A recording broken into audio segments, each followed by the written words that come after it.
Bama gang. Cause we always hit the nail on the head. So check this out. My Florida Gator fans. Yes, my Florida Gator fans. Now, obviously, the Gators have been having a little bit of dilemma, a little bit of ups and downs, some hiccups. Some would say they're in shambles, but some good news happened for them over the weekend. I mean, started out rough, must I say. So before we get into all the commitments that they got, because it's three of them, three commitments. Let's talk about the shambles first. Let's talk about the bad stuff first, and then we can get into some of the good stuff. Obviously, they had a defensive lineman. Forgot the kid's name.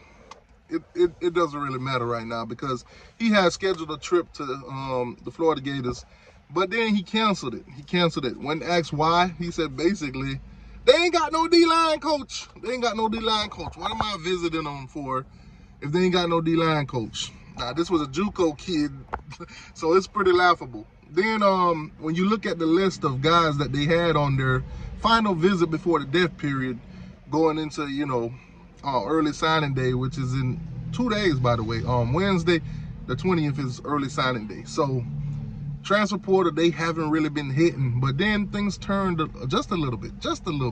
So before we get into all the kids that did commit, let's talk about something very iconic and ironic to me. The Florida Gators interviewed one of the prospects that they were brought in. I think he was a preferred walk-on, but nonetheless, he talked about his experience on his visit to Florida. And basically, he said the Gators, they made them cook their own food, which is something we've been seeing Florida do for a past couple recruiting cycle or whatever, bring the kids in, make them make their own food and stuff. I don't know if the Florida Gators too cheap to bring in a chef or, cater some food or whatever, but nonetheless, the kids go to Florida to become professional chefs and cook their own food. That's tough. So he also said that, they showed him around, met some of the coaches and all that. And to me, which was very iconic, they brought the kids after the visits, they took them bowling. They took them bowling. Oh my goodness. The jokes write themselves. The Florida Gators took the kids bowling, took the recruits bowling. You know who's not bowling right now? The Florida Gators. 5-7, baby, 5-7. You not bowling, but you took the recruits bowling. That's tough. All right, so the first one that I saw was a kid by the name of Brandon Crenshaw Dixon. He's a lineman.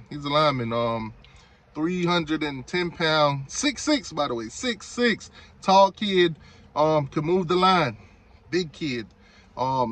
He transferred from what's the name of that school he transferred from? San Diego State, out there in Cali.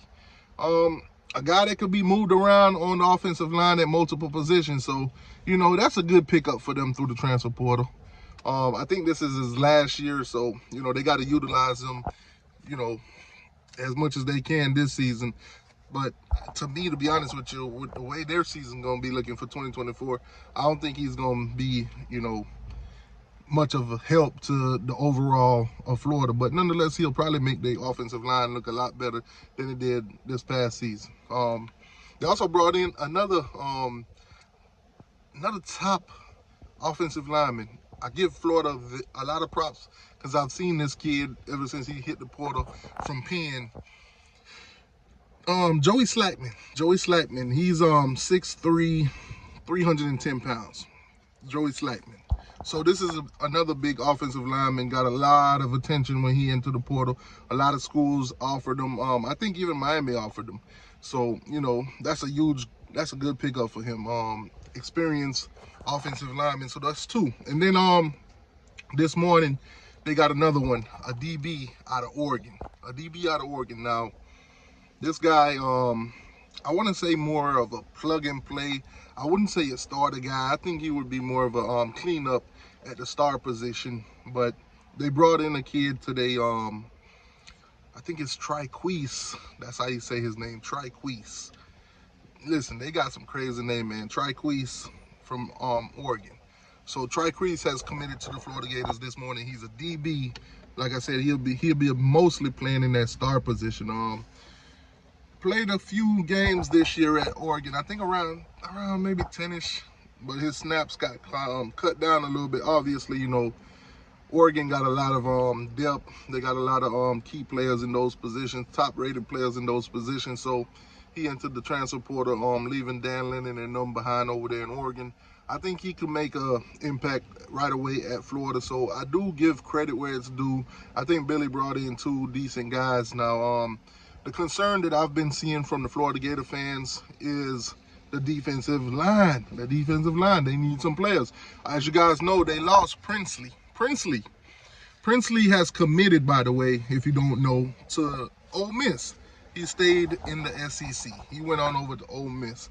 Now, I don't think Ole Miss is a team that Florida has to play every year, or probably would play next season, if I'm not mistaken. I can't really remember their schedule quite, you know, off the top of my head. But I don't think they play Ole Miss. So I don't think Princely would, you know, be a guy that they run into at that defensive end position. So, you know, congratulations to Princely. They've been having a lot of dilemma going on. As you guys know, Kamari Wilson, one of their DB, former five-star guy, chose the Florida Gators over quite a few schools. Everybody was after him. And he's into the transfer portal, and he's committed to Arizona State now. So, you know, that's another one gone. They lost a few players, of course. You know, they're going to go into the draft. And then they lost their top-rated running back, which to me, I thought it was kind of despicable how the Florida Gator fans went at the families and, you know, the moms of Trevor Etienne. Of course, you know, losing number 7 was kind of like a dagger in their heart. And then, you know, the defensive line situation, can't get nobody to really come visit. You know, when you don't have coaches, this is what happened. Miami fans, we're pretty aware of things that could happen when you don't have certain coaches in place, especially like defensive coordinator and stuff like that. Y'all remember Shamar Stewart? We didn't get him because we didn't have our defensive coaches in position already, basically. So he would end up went to Texas A&M, which everybody's like sitting back and relaxed, waiting to see if he actually entered the transfer portal, which he has not done yet. So, you know, that's that. But Florida Gators, man, defensive line. What are you guys thinking about that position? Is Billy taking too long with hiring a defensive line coach? Also, who would you want to come coach your defensive line? Now, I've seen the outrageous Ed Orgeron tweets and, you know, rumors and stuff like that. Let's stay away from that because it's not going to happen. So give me some prospects that could possibly come and coach the defensive line at the Florida Gators. Anyways, man, like, share, subscribe, all that stuff. Gator Nation, keep your head up, man. Sometimes it get worse before it get better. It is what it is. That's tough.